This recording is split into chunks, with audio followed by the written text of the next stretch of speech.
Ivy Callahan was standing in my bathroom doorway in a borrowed flannel shirt, holding a mascara wand she clearly had no intention of using yet, and I was trying very hard to act like this was something that happened all the time. It didn't. She had never spent the night before. Not like this.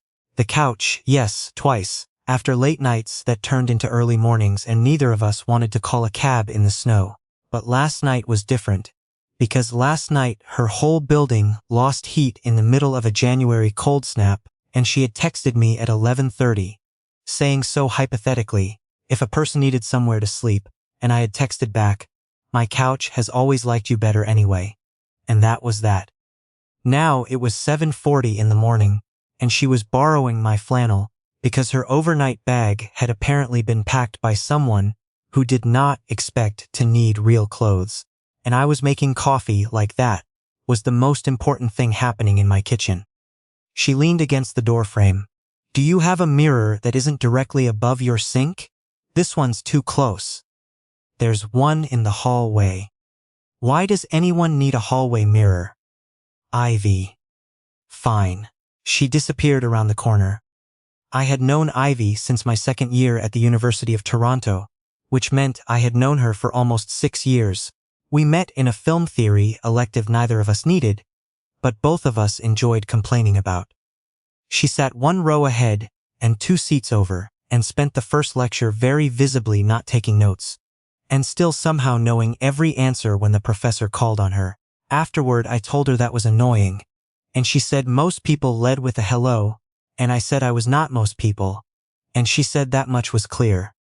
After that, we got coffee and talked for 3 hours, and forgot to eat lunch, and I missed my afternoon seminar for the first time all year, and it felt like the most sensible thing I'd done since September. We had been something like best friends ever since, the kind that texted each other about the small things, a bad commute, a good sandwich, a film worth seeing, a film absolutely not worth seeing, the kind that showed up to each other's difficult family dinners and pretended to be calm when the other one wasn't. She met my dad. I met her mother. We had standing Thursday takeout at whoever's apartment was closer to wherever we'd both ended up after work. She borrowed books she never returned. I borrowed opinions I probably relied on too much. We did not talk about what else it might be. There was an unspoken agreement about that, and we both kept it. Until this particular Tuesday morning in January when she came back from the hallway mirror with her hair half done and mascara on one eye, and looked at me over the kitchen island and said, "You look like you didn't sleep." I slept fine. You have that look. What look? The one where you're thinking about something and trying to look like you're making coffee. I was, in fact, thinking about something and trying to look like I was making coffee. The something was that last night, when she had come in from the cold, with her bag and her coat and her face still a little red from the walk, she had hugged me hello, and I had stood in my own entryway, feeling like I had forgotten how to stand normally in a body. That was new, or not new but newly hard to explain away.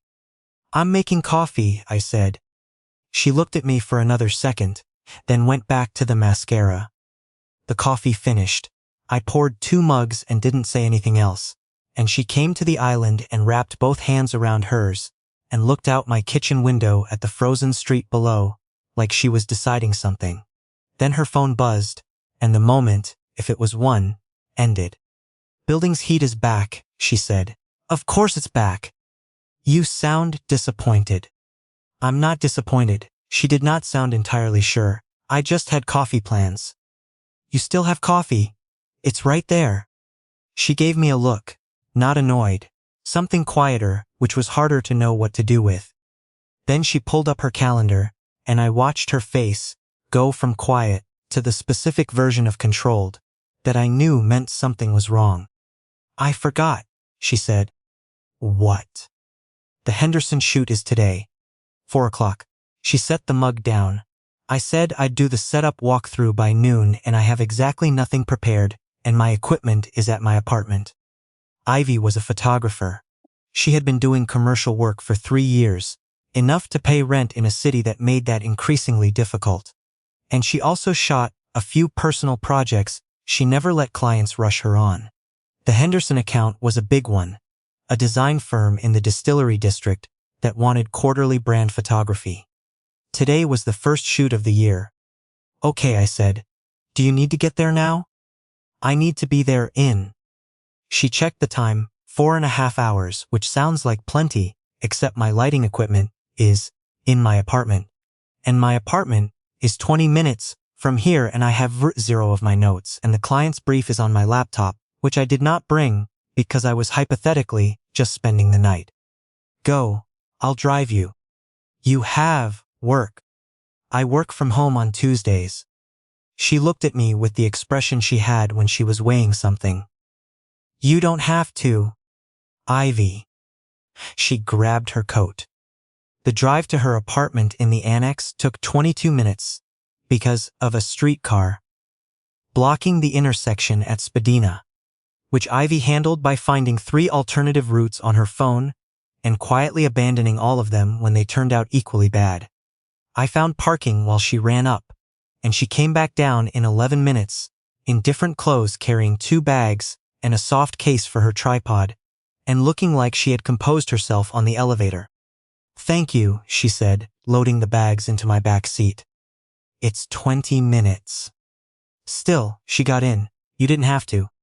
I had noticed that she said that twice this morning. You don't have to. You didn't have to. Like she was building a small record of things I chose to do, that she was trying not to place too much weight on. I didn't say that, I just pulled into traffic. By the time we got to her studio, which she rented split share in Leslieville, she had reviewed her brief on her phone and was already redoing the shot list in the Notes app with the focused speed of someone who has run late before and learned to use the time. I carried one of the bags inside, which she did not argue with, and then I said I'd let her work, and she said okay, and I was at the door when she said my name. Lee-Am. I turned around. She was standing in the middle of the studio with her bag on the table and her coat still on, and her hair not quite finished from the morning. She looked like someone who had just made a decision. I don't actually want you to go, she said. There was a beat. Okay, I said. I mean, you can, obviously. You have work and this is not your problem. Ivy. I know you have the Tuesday project. The Tuesday project is a spreadsheet that has been waiting for me since October, and it will keep waiting. She pressed her lips together. Not a smile, exactly.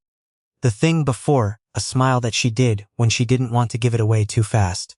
I'm going to be in setup mode for the next 2 hours. I'm familiar with you in setup mode. You'll be bored. I brought my laptop. She looked at me for another second. Okay, she said. And that was how I ended up sitting on a stool in the corner of Ivy Callahan's photography studio with my laptop open and exactly no work happening, watching her transform the space from a well-organized storage room into something that looked like it had always been intentional. She knew things about light I didn't have language for.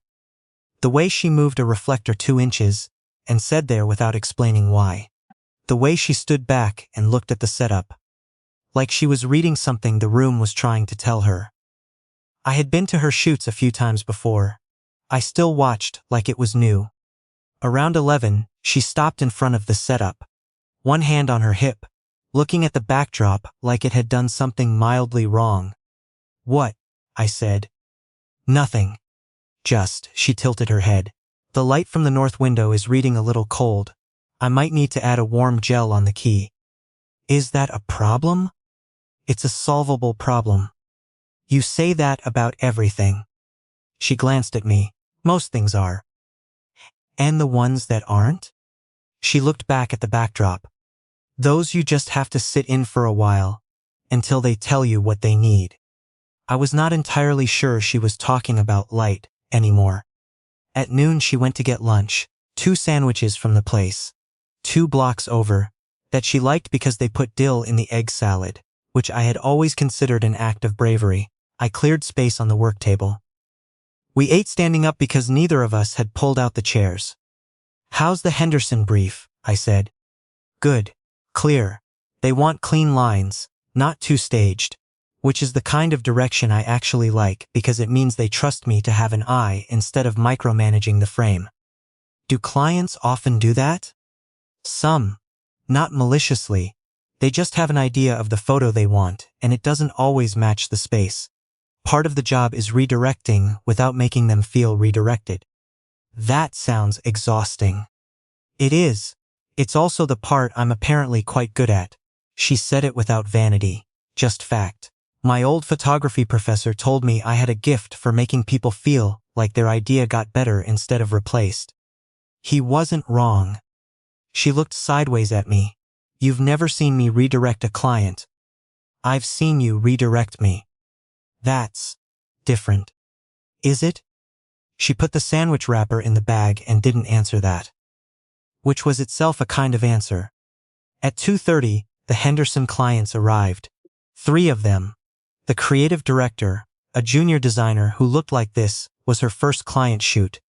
And a man named Douglas, who had the energy of someone on the board who didn't fully understand why he was there, but felt his presence was needed. Ivy met them at the door with the kind of warmth that was real but calibrated, the professional version of herself that I had watched her wear before. I moved my stool to the far corner and tried to be invisible, which was easier than expected, because Douglas had found the coffee, and the junior designer had found her phone. And the creative director was asking Ivy about the shot sequence, with the focused attention of someone who had done their homework. I watched Ivy work. She asked the creative director questions that seemed simple, but weren't. Not to gather information she didn't have, but to show him she had already thought about it, and wanted to confirm they were aligned. She showed the junior designer 2 framing options on the camera screen before choosing one. And the way the junior designer's face changed said she had never been consulted on a decision before, and wasn't sure she was allowed to like it. She thanked Douglas for a suggestion about the product placement that was not a good suggestion, adjusted nothing, and moved on before he noticed. 40 minutes in, she had everyone in the room feeling like collaborators. I was watching her explain something about depth of field to the creative director when my phone buzzed. A text from my brother, which I would deal with later. I looked up and Ivy was looking at me across the studio. Just for a second. Not for a reason, I thought. Or maybe for a reason she hadn't explained to herself yet. She went back to the camera. The shoot ran until 4:45. When the clients left, the junior designer stopped at the door and told Ivy she had never been on a shoot that felt that calm, and Ivy said she was very kind. And I watched the junior designer leave, looking like she had been handed something she needed. The door closed, and Ivy stood in the middle of the studio, and finally let her shoulders drop about an inch.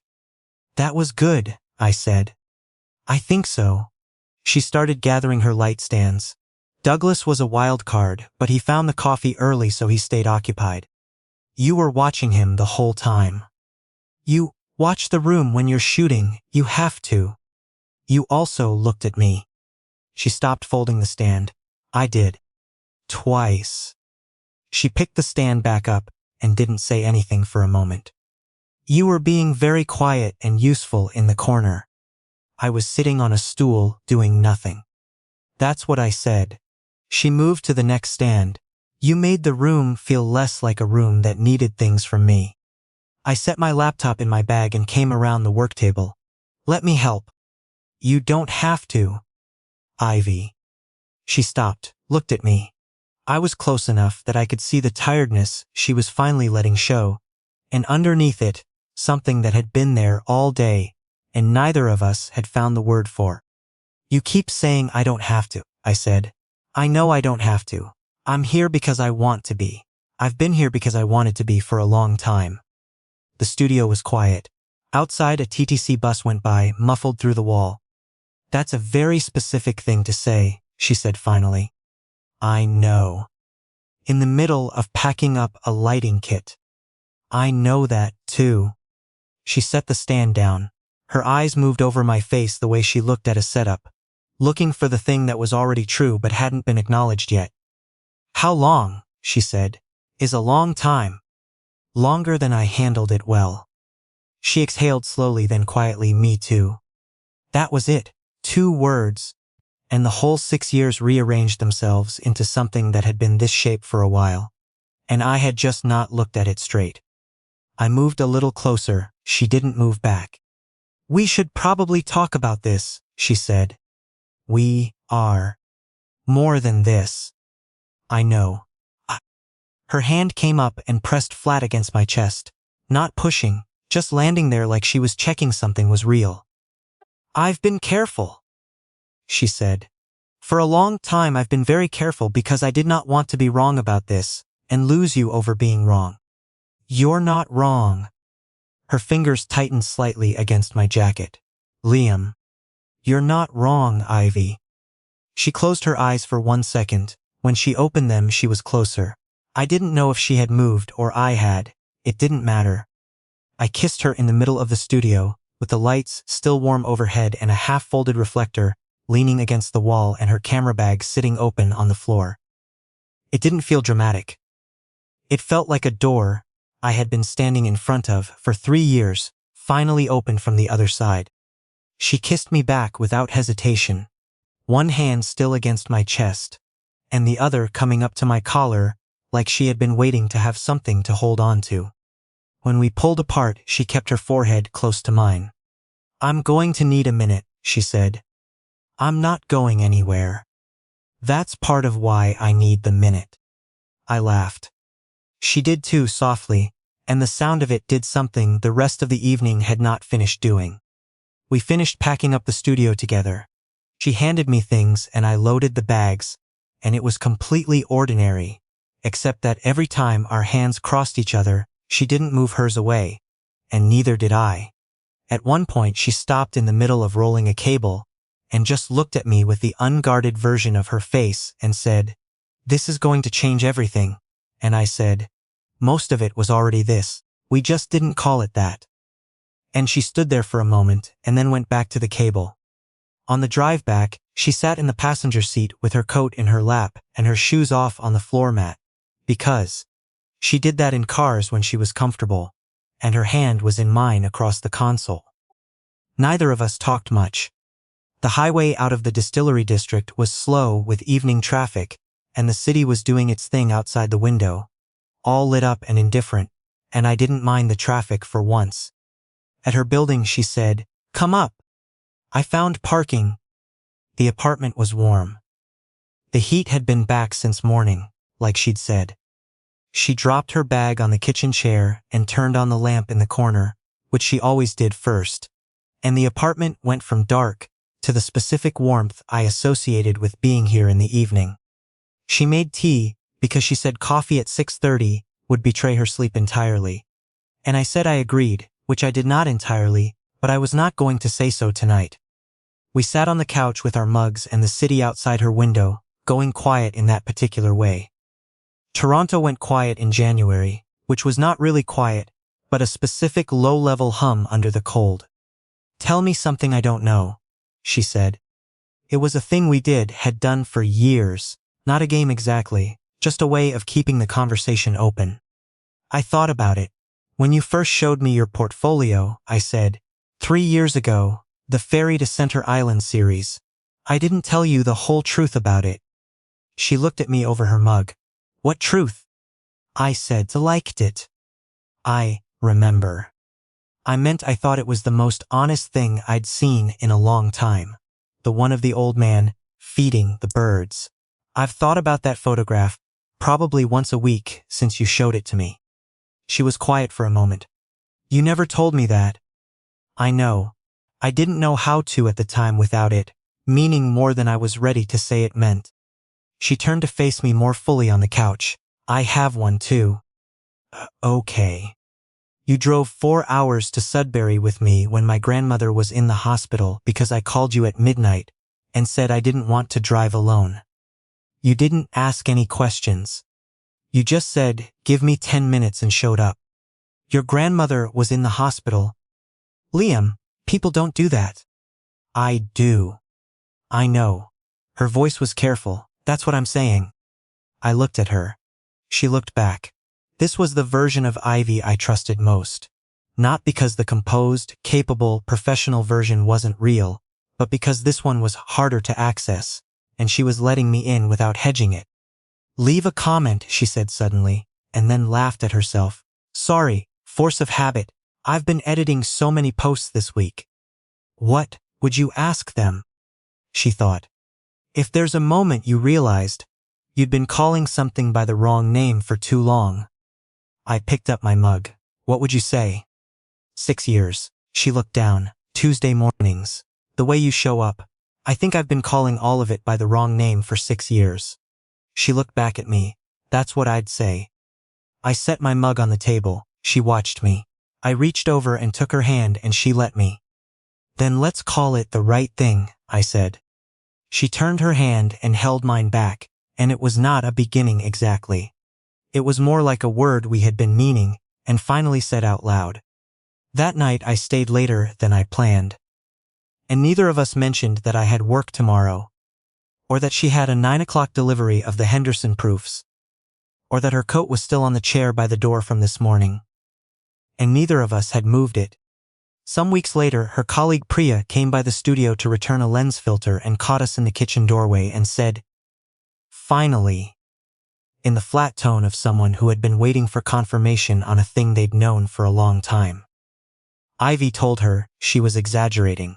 Priya said she was absolutely not and produced, from her memory, the exact date of a gallery opening 2 years earlier, where she claimed it had been obvious, and Ivy told her that proved nothing, and Priya said it proved everything. Nothing important changed exactly. She still sent me the sandwich place's daily special when it was something good. I still told her when a film wasn't worth her time. We still argued about whether it was worth paying for parking downtown, or just taking the subway, and she was still right about the subway, and I still did not fully accept it. The Thursday takeout became something different without becoming less.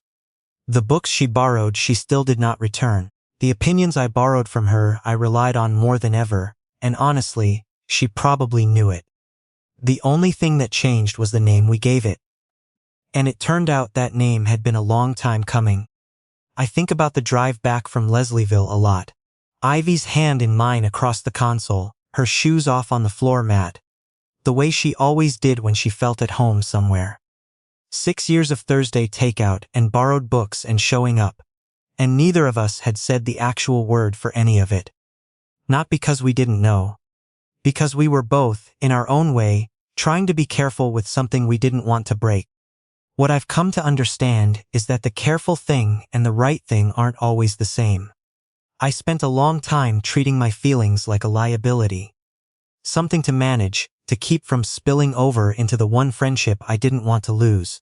And I think that came from a kind of integrity, honestly. I didn't want to put something on Ivy that she hadn't asked for. I didn't want to use our closeness as a door I pushed open for my own reasons. That matters. Who you choose to be, when feelings get complicated, says a lot about your character. And I'm glad I never tried to pressure or maneuver her towards something she hadn't arrived at herself. But I also think I hid behind that integrity longer than I needed to. There's a difference between being honorable and being so afraid of the wrong outcome that you stop moving altogether. Ivy had been doing the same thing. We were both so busy protecting the friendship that we couldn't see we were also protecting ourselves from having to be known. And being known, really known, not just liked or useful or around, takes a different kind of courage. It takes being willing to say the true thing. Even when the true thing changes the room. What finally moved us wasn't one dramatic moment. It was a series of small ones. Me showing up in the cold without making her ask twice. Her saying I don't actually want you to go when she had every reason to let me leave. Me carrying the bags, her naming what the photographs meant to her. Neither of us were performing anything. We were just being honest in real time in small amounts until there was enough of it to stand on. I think that's what I'd want someone to take from all of this. Not that patience is always rewarded. It isn't, not automatically, not as some cosmic arrangement, but that the kind of person you're becoming while you wait matters enormously.